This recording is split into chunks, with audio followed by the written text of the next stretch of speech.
E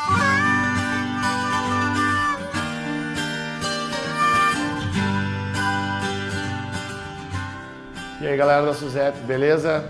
Então a gente vai fazer um pré-prova, infelizmente não vou poder estar aí no dia 8, né? Dia 8, né? Sábado, um dia antes da prova. Mas queria estar de coração, então eu vou falar um pouquinho nesses 20 minutos sobre alguns assuntos que nós tratamos, que apostamos lá para a hora da prova, né? A gente sabe muito bem que a gente está nos conhecimentos gerais trabalhando um pouco no escuro, já que a banca não tem, né, um passado em cima dessa prova. Então a gente está fazendo um pouco em cima da outra prova da SUSEP e também pegando esses elementos atuais, né, enfim, aquilo que é provável que apareça, tá?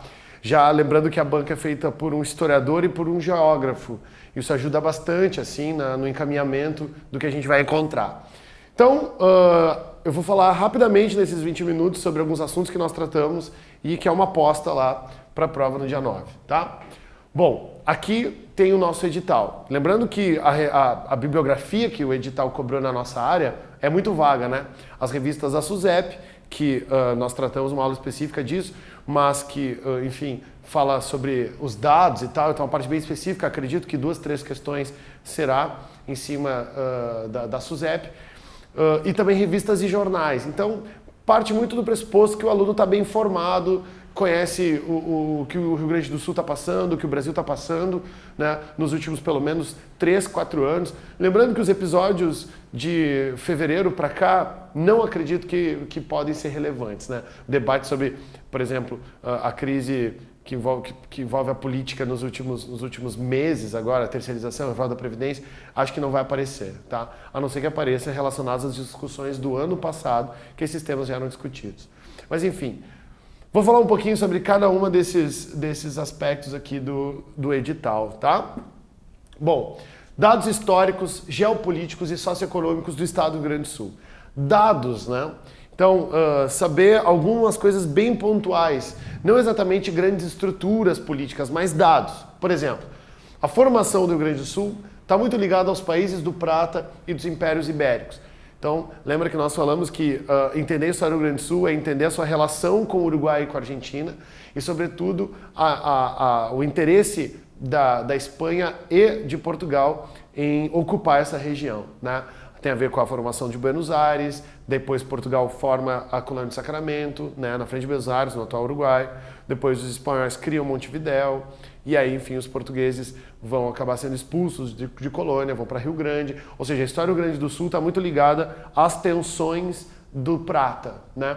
Então, os primeiros 100 anos, 150 anos, 200 anos do Rio Grande do Sul, o que está acontecendo no mundo platino reflete na formação do Rio Grande, tá? Pecuária e latifúndio, né? Uma marca da história do Rio Grande do Sul, sobretudo na metade sul, né? Com a imigração dos europeus açorianos por volta do século XVIII, né? 1750 e poucos mais ou menos, que iam ir para a região das Missões, mas por causa da Guerra Guaranítica acabam ficando, né, em Porto Alegre, depois Santo Antônio da Patrulha, Rio Pardo, Santo Amaro, algumas regiões em volta da Lagoa dos Patos e tal. Depois vem os alemães, primeiro chegam os alemães, sobretudo no Vale dos Rios, e por último os italianos e mais uma nova onda de alemães. Lembrando que os imigrantes do Rio Grande do Sul não são apenas esses, né? Nós temos poloneses, nós temos, né, muitos eslavos, né, também alguns russos, nós temos árabes, sobretudo na região oeste, na região de Uruguaiana. Nós temos judeus em várias cidades. Claro que a migração judaica em Porto Alegre também é bem marcante. Então, quando a gente fala em imigração, não são apenas europeus e não são apenas italianos e alemães, tá? Há vários outros. Rio Grande do Sul com metades desiguais. Lembra que o nosso mapa do Rio Grande do Sul ele é cortado na diagonal, né? A parte sul é a parte que tem o pior IDH do estado, IDH do Nordeste, IDH, né, de lugares bem pobres do Nordeste. Tem IDH do Rio Grande do Sul, como a cidade de Dom Feliciano, que é muito parecido com o IDH do Quênia, na África. Então a parte sul tem um índice de desenvolvimento humano pequeno, enquanto que a parte norte tem uma parte mais com mais riqueza, né? A parte do minifúndio, a parte da soja, a parte da pequena propriedade, né? A parte da indústria. Então a metade centro-norte é a parte mais rica e a parte sul, a parte da campanha, é a parte mais pobre, tá? O estado do Rio Grande do Sul tem muito a ver com, a sua história tem muito a ver com as guerras, né? A Guerra dos Farrapos, a Revolução Farroupilha, que é uma guerra da elite gaúcha contra o Estado brasileiro devido à política de impostos, sobretudo do charque, e a Revolução Federalista, que é uma guerra civil entre uma velha elite que estava no poder no Império e uma nova elite a partir da proclamação da República, né? A Revolução Federalista consolidou o grupo de Júlio de Castilhos no poder, que vai ficar no poder aí por 40 anos, né? Júlio de Castilhos, depois Borges, depois Getúlio Vargas e etc, tá? República e positivismo. Positivismo é uma ideologia, né, um sistema de ideias que nasceu na França e que, enfim, influenciou muito a formação da República Brasileira e, sobretudo, o Rio Grande do Sul na República Velha, né? Influenciou tanto a política como uma certa visão de mundo, né? Uma visão sobre a segurança pública, uma visão sobre a economia, uma visão sobre a arte, a arquitetura. Então, entender esse conceito de positivismo é entender muito de como o Rio Grande do Sul se organizou a partir da República Velha. Isso reflete no Rio Grande do Sul diariamente até hoje, né? Não só na organização arquitetônica, mas uma certa visão sobre como o Estado deve se organizar, tá? Isso tem a ver muito com a República Nacional. IDH, Agricultura e Indústria. Então, IDH nós já falamos, né, que há regiões desiguais, mas se comparar no panorama nacional, o IDH do Rio Grande do Sul é um dos mais altos. Então, no Rio Grande do Sul, o Rio Grande do Sul relacionado aos outros estados da federação tem um IDH alto. Mas agora, se colocar dentro do próprio panorama gaúcho, há desigualdades muito marcantes, né? Os IDHs mais altos é em Porto Alegre e na região da Serra, sobretudo na região de Caxias do Sul, tá? Agricultura, há várias coisas, a soja, né, o arroz, muito marcantes. Também temos, né, a maçã na região de Vacaria, também temos a pequena propriedade, né, avançando com muita força na região da Serra, porém a grande propriedade marcada sobretudo os commodities como a soja também na parte sul, tá? E a indústria, sobretudo na região metropolitana de Porto Alegre e a Serra Gaúcha, na região de Caxias. Alguma coisa em Pelotas, alguma coisa em Rio Grande, mas sobretudo Porto Alegre e Caxias, tá? A gente falou da indústria de transformação também, né? Lembrar dela, tá? Que é a indústria que forma matérias-primas para outras indústrias, tá? E a população cresce em ritmo lento. Lembrando que, se a gente for pensar na demografia do Rio Grande do Sul, né, agora falando sobre dados geopolíticos ou socioeconômicos, né, a população do Rio Grande do Sul cresce lentamente, tá? Em relação ao país, é o estado que menos cresce, a população cresce muito pouco. Bom, sobre política e cidadania, que também é um ponto do edital. Algumas questões são importantes. Primeiro, há muitos movimentos sociais no Rio Grande do Sul, fortalecidos e dinâmicos que vêm surgindo nos últimos anos. Então, o movimento negro com uma relevância grande, o movimento feminista com uma relevância muito grande. Lembrando que, historicamente, o MST tem raízes no Rio Grande do Sul, né? Também há movimentos bipolarizados, né? Os protestos e a bipolarização da politização no Rio Grande do Sul é muito marcante. Tivemos muitos protestos contra o governo, né, marcados com uma certa escolaridade, uma certa classe social, numa certa região da cidade, e protestos em defesa do governo, digamos assim, né, contra o impeachment, que já está relacionado a um outro perfil, relacionado a uma outra ideologia, né? Os protestos pró-governo geralmente são protestos de movimentos mais ligados à esquerda e contra o governo mais relacionados à direita, né? Se é que é possível colocar dessa forma mais bipolar. Mas há uma bipolarização no Rio Grande do Sul muito marcante nos últimos tempos. Crise social e crise de segurança, né? Então, o avanço da crise econômica, a falta de investimento, né, no setor educacional, inclusive a educação no Rio Grande do Sul piorou nos últimos anos. Se a gente tem uma série de problemas sociais que envolvem a própria gestão do Estado, isso vai acabar levando ao aumento da insegurança, tá? Há várias pesquisas que mostram que a crise econômica afeta diretamente, tá, a crise de segurança. O aumento da criminalidade, o aumento de latrocínios, etc., tem muito a ver com os problemas econômicos do Estado. Lembrando que a crise econômica está muito ligada à gestão, principalmente desses últimos governos, do último governo Sartori, que tem como solução a extinção de fundações e o parcelamento do salário dos servidores, né? Então, a crise política, a crise econômica, a crise de segurança tá andando muito junto, né? Porque se a gente for colocar tudo isso, né, a gente vê que tem protestos por causa da extinção das fundações, a gente vê que há movimentos sociais se engajando com parcelamento, né, contra o parcelamento dos servidores, a crise de segurança, a crise econômica. Então, enfim, o Rio Grande do Sul tem uma complexidade política nos últimos tempos e econômica e que acabou afetando, enfim, a própria relação com a cidadania, né? Lembrando que a gente entende como cidadania é uma palavra importante para a nossa prova, já que os dados da SUSEP, já que, enfim, a própria sentido da existência da SUSEP é em cima dos direitos humanos, é em cima dos direitos sociais, é importante a gente ter uma definição de cidadania, pelo menos uma definição simples, tá?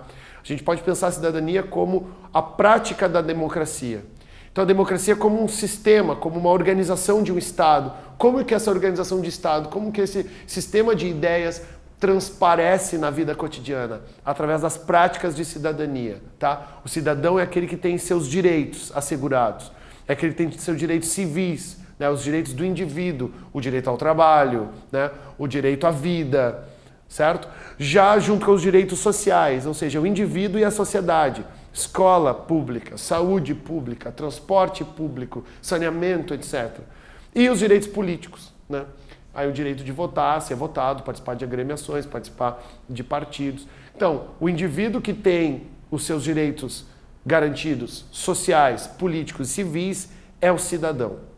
Não basta ter direitos para ser cidadão, né? O cidadão também envolve uma série de deveres, envolve uma série de engajamentos, né? O cidadão é aquele que vive de uma forma mais engajada politicamente. Então, a cidadania é uma prática, é um exercício, tá? É um exercício da democracia. Então é interessante pensar que como que anda a cidadania no Estado em tempos de tensões políticas, em tempos de crise econômica, em tempos de, enfim, de medidas políticas polêmicas, né? Como do atual governo. Outro ponto do edital muito marcante são os fatos relevantes da atualidade do Brasil e suas vinculações históricas, né? Aqui chama a atenção que o aluno tenha um domínio de que os fatos são passíveis de serem historicizados. Como que nós historicizamos a corrupção no Brasil? Como que nós historicizamos a crise econômica ou a crise política, o impeachment, etc. Então nas aulas eu tentei te mostrar que entender o funcionamento da nova república e a crise da nova república, né? Lembrando que a nova república vai de 1985 até 2017, né? Nós vivemos na nova república. Então, pós-ditadura até hoje é a nova república. Alguns pensadores que dizem que a nova república acabou com os movimentos de 2013, há os que dizem que a nova república acabou com o impeachment. Enfim, isso os historiadores do futuro vão dizer para nós. A questão é, para entender como que o Brasil está, os fatos relevantes da atualidade, é necessário entender que tem vinculações históricas, tá?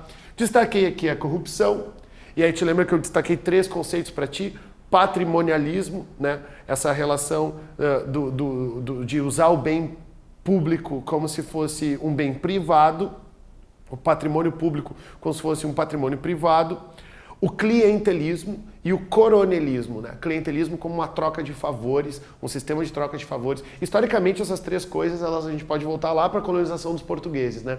Mas são 3 elementos importantes para entender a corrupção. A estrutura do sistema corrupto tem a ver com o patrimonialismo, o clientelismo e o coronelismo, tá? Poderíamos juntar mais vários outros fatores, mas esses fatores são suficientes para a gente pensar sobre isso, tá? A crise da nova república, muitos vão dizer que se dá muito através de 2013, ou seja, a crise do presidencialismo de coalizão, o entendimento, né, popular de que o sistema de presidencialismo de coalizão já não funciona mais como funcionava. A bipolarização, então as eleições de 2014 mostrou essa bipolarização, né? Dilma e Aécio, né, concorreram e fizeram votações muito próximas. Crise econômica e crise política, né? É bom lembrar que a crise econômica não foi gerada pela crise política, mas a crise econômica aumenta à medida que a crise política aumenta, tá? Talvez seja mais correto pensar que a crise política é em detrimento da crise econômica e não o contrário. A questão é que as duas coisas hoje no Brasil estão interligadas.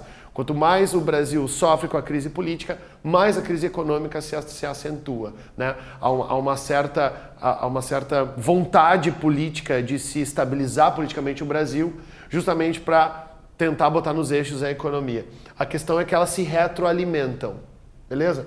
Há um avanço conservador. Esse avanço conservador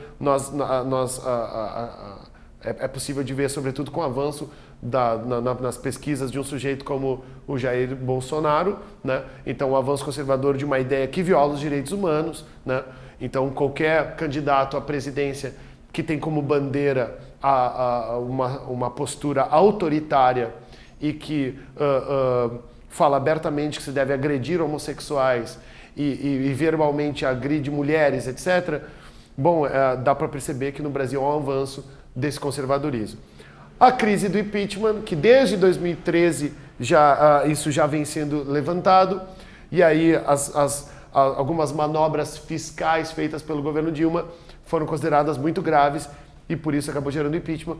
A Operação Lava Jato, como uma luta contra a corrupção, uma operação que tem a ver com a Polícia Federal, o Ministério Público, que, enfim, vê os crimes cometidos por agentes da Petrobras, doleiros e políticos, né? Um sistema completamente corrupto que envolve o mundo privado com as empreiteiras, o bem público com a Petrobras e os políticos, né, tirando proveito dessa relação perniciosa e tal, e corrupta. Tá? Operação Lava Jato que começou em 2014 e que não tem data para acabar, né? Cada vez mais forte. Bom, para fechar, gente... Para fechar, informações atuais do Brasil e dados da SUSEP. Última aula nós comentamos, tá? A relação da pichação em grafite, lembrar a polêmica da gestão Dória, como que o patrimônio histórico está sendo gestado no Brasil, tem o aniversário do IPHAN, né? Esse ano o Instituto de Patrimônio Histórico comemora 80 anos. O cinema e a política, comentei o filme Aquários, né? Um filme que lá em Cannes aproveitou a popularidade do festival para fazer um protesto contra o impeachment da Dilma ano passado. O Ministério da Cultura, que foi fechado e depois foi retomado. Raduan Nassar, escritor que recebeu o prêmio Camões, mas criticou o governo na cerimônia. A Lei Rouanet, né, que é muito polêmica, que envolve a relação entre artistas e as verbas públicas e tal. As Olimpíadas do Rio, a Copa de 2014 e a corrupção da CBF são possíveis temas no que envolve os esportes, né? Lembrando aqui, sobretudo nas Olimpíadas e na Copa, a questão do legado, né? Como é que se deu esse legado, se utilizando o patrimônio que ficou e, sobretudo, né, a relação com o esporte, com a cidadania, etc. São possíveis temas, certo? E, por fim, os dados da SUSEP. Acredito que vão ter umas 3 questões aqui. A ideia de ressocialização e cidadania, tá? Como órgão público, se acredita que retomar o prisioneiro faz parte, enfim, da ressocialização dele, se dá através do trabalho.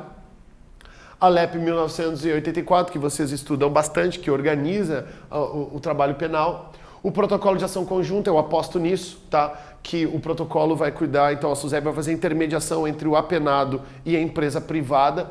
Lembrando que com o PAC, o apenado recebe remuneração, com o convênio ele não recebe. O convênio é a relação então do apenado no trabalho no setor público, né? Então a gente vê na revista da SUSEP, então, sei lá, alguém limpando uma praça em Gravataí, tá? É um convênio, o apenado não é remunerado. Já com o PAC ele é, tá? O trabalho se torna um direito e não mais uma punição. Há uma mudança da mentalidade disso ao longo do século XX, tá? E a SUSEP entra dentro dessa estrutura, entendeu o trabalho como um direito, né? Como uma forma de melhorar psicologicamente a vida do preso. Aí tem a noção de direitos humanos, né? A maioria dos detentos são homens entre 18 e 45 anos com ensino fundamental completo, certo? As revistas da SUSEP, lembrando que é o que está no edital, as revistas da SUSEP estão muito direcionadas ao PAC. Uma delas totalmente ao PAC, né? Uma tentativa de meio que convencer empresários, né, a formar essas parcerias com a SUSEP, certo? Pessoal, boa prova, tá? Queria estar com vocês, muito obrigado. A gente se vê por aí, certo? Valeu, tchau.